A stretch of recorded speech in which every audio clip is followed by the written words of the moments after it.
Mr. President, at the close of the 19th century, many of our countries, almost all of our countries' most historic sites were completely unprotected. Places like Chaco Canyon and Cliff Palace, home to some of the most ancient dwellings in North America, faced looting and desecration. So in 1906, this was back when Congress actually passed pieces of legislation and thought about the next generation of Americans, Congress acted to protect these places by passing the Antiquities Act.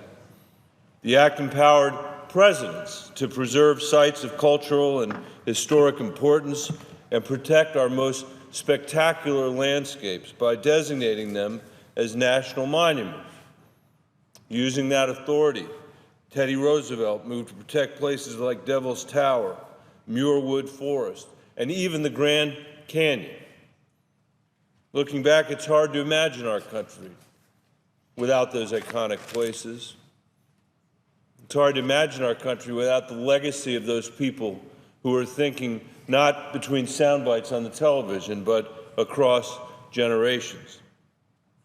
Since Teddy Roosevelt, administrations from both parties, Democratic and Republican — he was a Republican, as it happens — both parties have used the Antiquities Act to preserve places critical to our heritage, including the designation of Colorado National Monument in 1911. I just visited there. In Washington, we may differ over policy, sometimes sharply. There's no surprise that that's true, but both parties have long risen above partisan squabbles of today to protect these special places for tomorrow. But yesterday's executive order, President Trump has upended that tradition by opening the door to attacks on our national monuments for generations to come. I know there are people in this administration who have said that they're lifetime supporters and admirers of Teddy Roosevelt's policies, and if they are, now is the time. They need to be heard, because today's action is an offense to Teddy Roosevelt's vision for America and threatens his bipartisan legacy of conservation. The administration's latest executive order initiates a review of all national monument designations since 1996 that are larger than 100,000 acres, with an interim report on findings just 45 days later. I wonder if they know how long it takes to build a consensus in the West, but other places, that a place is sacred enough that it should have one of these designations. And in 45 days, they're going to threaten to disturb the work of people all over the West that have supported these designations. Speaking yesterday, President Trump justified this action by calling earlier monument designations an, quote, egregious abuse of federal power.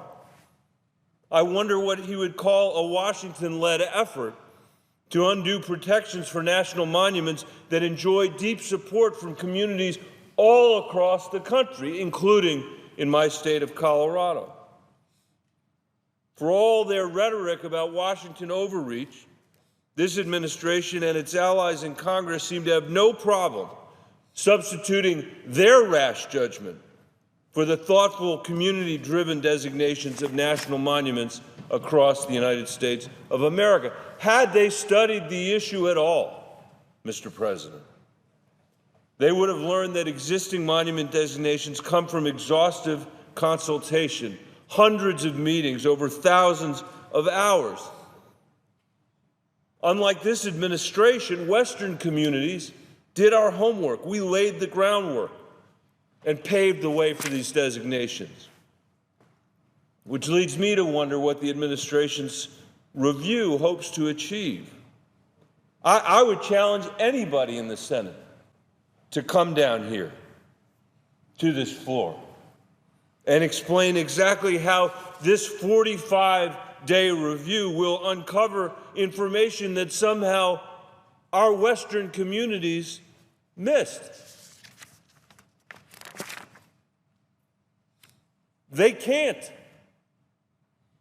They can't, because that's not the point of this review, which is no more than a Trojan horse for advancing the agenda, not of the West,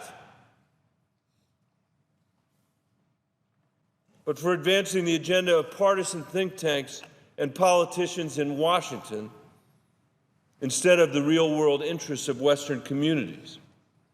Worse, if the administration ultimately repeals national monument designations, which I hope they will not, as a result of this order, it would cause real economic pain to Western states, especially in rural areas. A recent study found that rural counties in the West with protected public lands saw jobs grow at a rate more than 3 times faster compared to areas without protected lands. It just makes sense.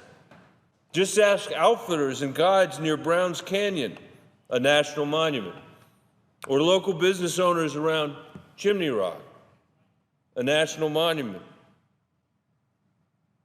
what the effect has been on their businesses. In fact, those businesses were huge champions of both those national monuments. Mr. President, you can go buy a beer in Pagosa Springs from a brewery that's brewing it with a label that has Chimney Rock National Monument on it. Or you could buy the beer and take it rafting through Browns Canyon with outfitters who so strongly supported the bill. National monuments not only preserve our heritage, they strengthen rural communities by supporting outdoor economies and attracting visitors from around the country and around the world. We should be more encouraging of that. Let's do more of that. Instead, this executive order takes aim directly at our rural economies in the West. Look at this, Mr. President. As you can see here, nationwide, Americans spend $887 billion on the outdoor economy each year, supporting $65 billion in federal tax revenue, 7.6 million American jobs that can't be exported anywhere. There is not a country in the world that has a system of public lands like the United States of America, and in particular, the Western United States of America. Not a country in the world that has what we have. If this administration really is serious about creating jobs and strengthening our economy and remaining faithful to the bipartisan legacy of Roosevelt, it should keep our national monuments intact and uphold the traditions honored by every president since 1906.